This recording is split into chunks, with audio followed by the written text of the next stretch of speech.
Hello to everybody at Darley and Summerbridge schools, and welcome to this virtual assembly. It's good to see you again, except I can't see you, though you can see me, hopefully. And we can still do an assembly, a collective worship, though it's rather different with me being at home and you being at home probably as well. But we can still do much of what we normally do. Have some thoughts, even some songs.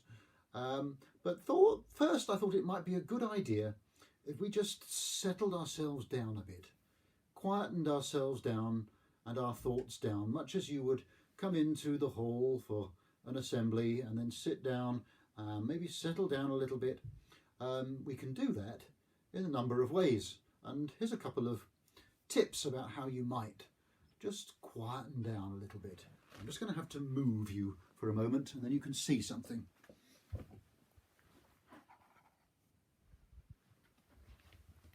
There. Here I'm going to show you two ways in which we might quieten ourselves down now and perhaps at any time at home. Lighting a candle is a way that people often use to quieten themselves down, or to say a prayer even. They come into church and they light a candle, or you can do it at home. There's something very calming about a candle. We light it and then we just watch the flame. The flame is sort of still and gentle. Perhaps it calmly flickers about a little bit. Sometimes it might flicker a bit more violently, like our thoughts can, and yet it settles down again. Watching a candle can be a very good way of just calming down and settling ourselves down. And behind it, there's another way that I sometimes like to use. Sometimes our minds can be like a bowl of water, all stirred up and swirling around with lots of different thoughts and worries and excitements and distractions, and our brains are going swirling around, and yet if we let them just go still, just let all those thoughts and worries escape and calm down and go still,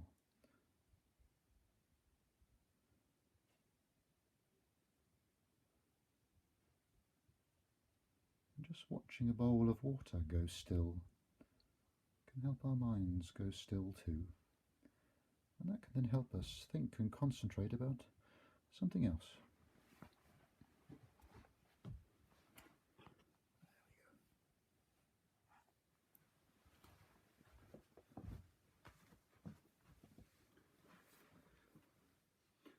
I usually come in to school and tell you a story about Jesus, or a story from the Bible, or some thought about what Christians believe or think. And today I'd like to think a little bit about the Easter story, which we think about not just at Easter, but all year round in many ways. For Christians, it's the most important story we've got. The story, you might remember, of Jesus dying on the cross, but then rising again, beating death. The tomb being empty, his friends started meeting him again. And they went to their graves, swearing they had met him more than once after Easter alive, and that he was alive forevermore. He had beaten death. And Christians still think and puzzle about that 2,000 years later. And it gives them great hope, as well as puzzling them very much. But what does it mean for us? It's all very nice for Jesus beating death 2,000 years ago. Why should it make a difference to us? Well, to think about that, I would like to tell you about some words that were said a long time before Jesus.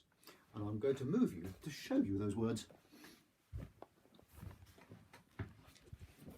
Here, just off to one side, these are the words of the prophet Isaiah, who lived about 700 years before Jesus. And he said once, "On this mountain," he even said the place it would happen, the mountain of Jerusalem, Mount Zion. He, that is God, will destroy the shroud, the burial cloth that enfolds all peoples, the sheet that covers all nations. He will swallow up death forever. The sovereign Lord will wipe away the tears from all faces. What did Isaiah mean by that? Well, I will show you another picture.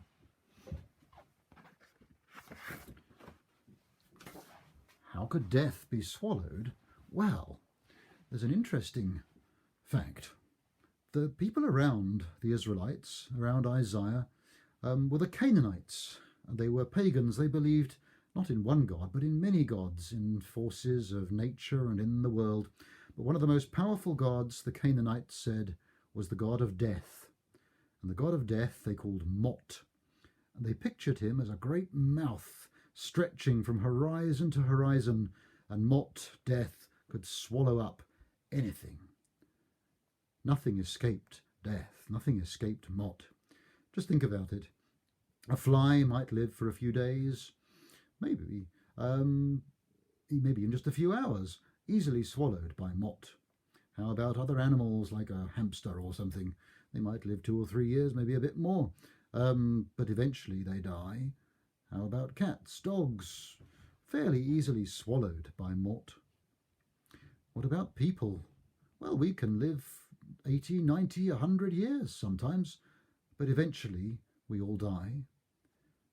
Mot swallows us all, the Canaanites said. Even things like a tortoise that could live 200 years, eventually they die. Trees can sometimes live thousands of years. Mountains, they're not exactly alive, but they can be there for millions of years, but eventually they're worn down by the wind and the rain until there's nothing left. Everything, the Canaanites said, is swallowed by death. Death is the most powerful thing of all. Not so, the Israelites said. Not so. God made the world. He made life. He made death. What would happen if Mot tried to swallow God, who made everything? It would just be too big for him. One day, Isaiah said, the swallower will be swallowed. Let me put you down again. And I'm going to think about that a little bit, about swallowing different things. What might it be helpful to swallow or not?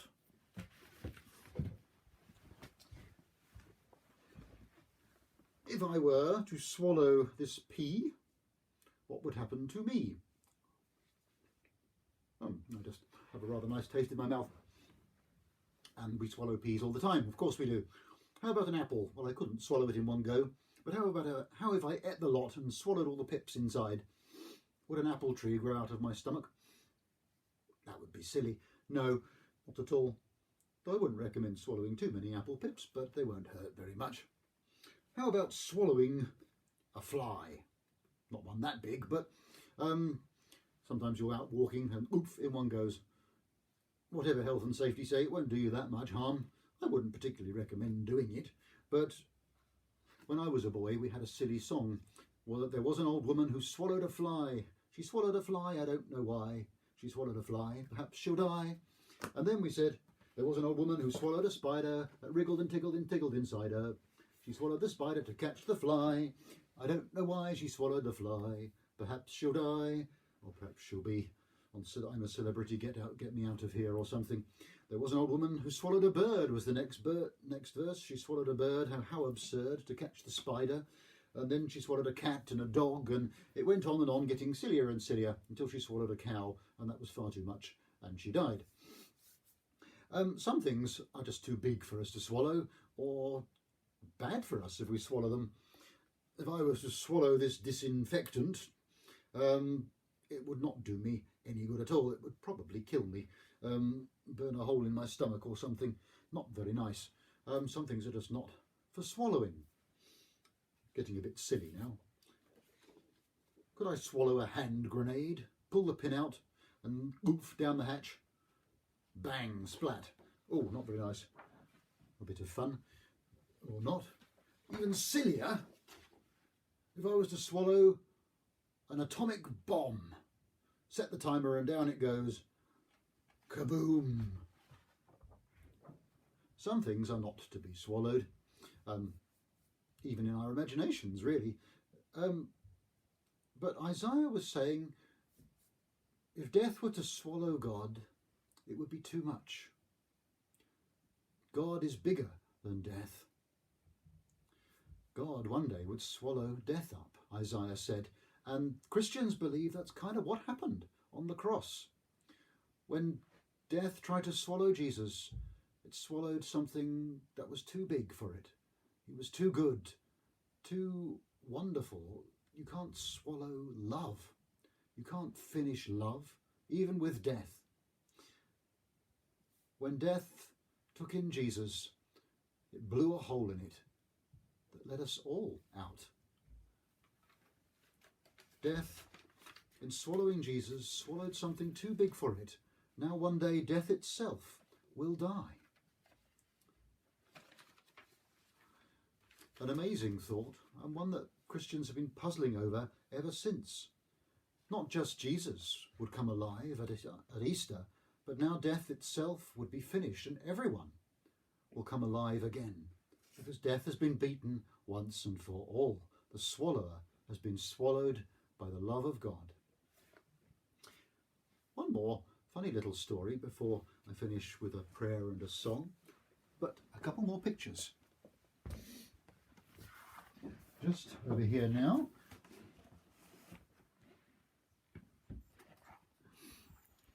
What is this?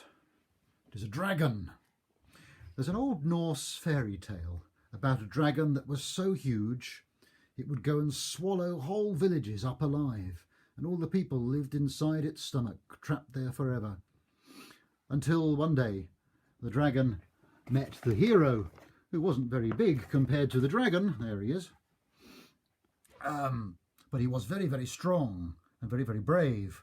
And the dragon swallowed up the hero, but the hero just marched down to the other end of the dragon, because the dragon was hollow. He marched down to the end of its tail, grabbed hold of it, pulled and pulled and pulled and pulled until he started coming out of the dragon's mouth with its tail and turned the dragon inside out, and there rescued everybody who was trapped inside.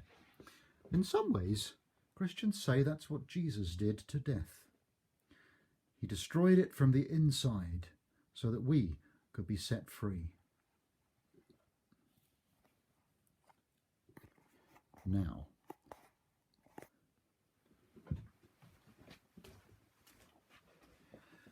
none of that means that death isn't a sad thing, but it's not a hopeless thing. Death itself has been beaten and will one day die. That is what Christians say, they believe, they think about, they puzzle about it. And it helps them when they face the darker and more difficult things of life and death. God's love is so wonderful, even death cannot stop it. And so I'm going to finish with a little song that I've often sung with you. Jesus' love is very wonderful. Now, in my tiny little office here, I can't get up and do all the actions very easily, but perhaps you can remember them. Jesus' love is very wonderful. So high you can't get over it. So low you can't go under it. So wide you can't go round it. Oh, wonderful love. And it goes like this.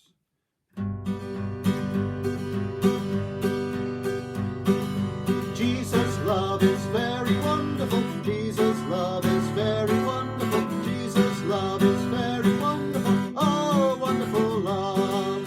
So high you can't get over it. So low you can't go under it. So wide you can't go round it. Oh, wonderful love.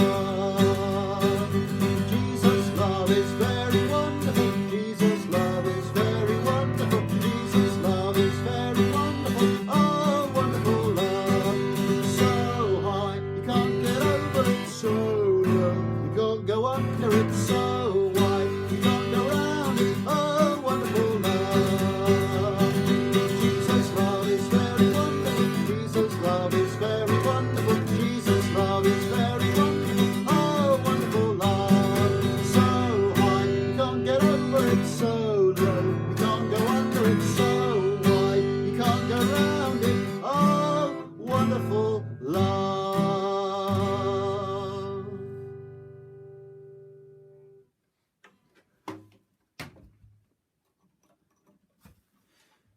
It's a verse in the Bible that says God is love. The love of God is so wonderful, so strong, even death could not stop it or control it or keep it down forever. I'm going to finish with a short prayer. Dear God, thank you that you are stronger, greater, more wonderful than anything in this world. Open our hearts to your love that even beat death, and give us your comfort and peace, now and always. In Jesus' name, amen. God bless you all. I hope to see you again sometime soon. Bye-bye for now.